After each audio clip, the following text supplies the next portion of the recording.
The Rwandan First Lady delivered her message via Twitter saying, "You, our parents, are a light and the joy of the country because you carried the young on the journey towards self-reliance.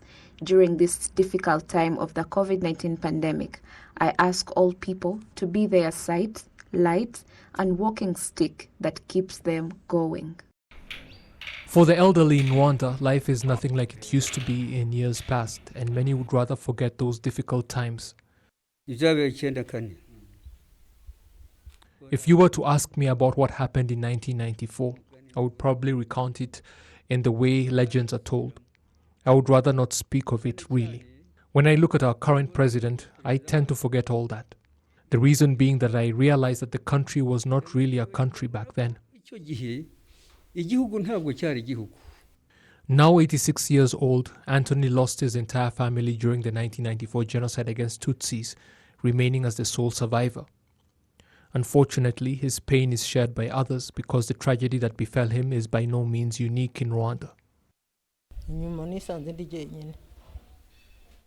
I found myself left with no family, totally alone. I suffered very much, but like I told you, our leader gathered us together here. I almost forgot to tell you that before we were brought here, they had built houses for us. So we were not just plucked up from the bush. Our officials realized that it was not good for us to live alone in isolation, so they brought us here so that we can live and talk together.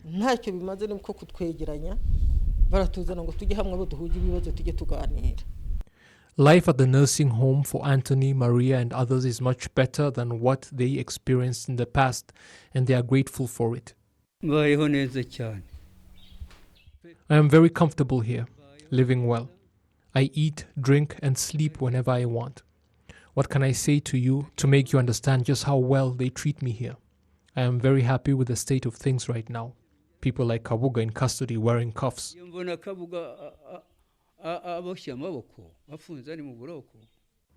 Anthony also has some words of advice for the young.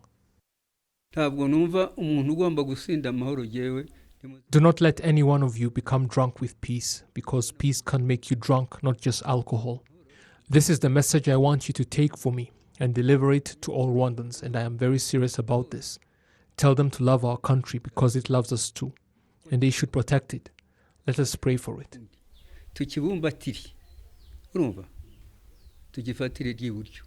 Rwanda currently has slightly more than 19,000 genocide widows and widowers like Anthony and Maria, half of them over the age of 65. And government officials say the elderly should be respected and properly cared for because it has always been part of the Rwandan culture.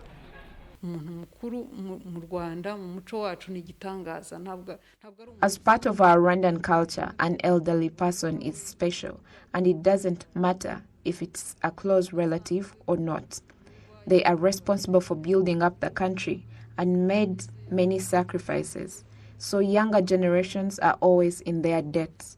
The young step on ground prepared by those who came before them.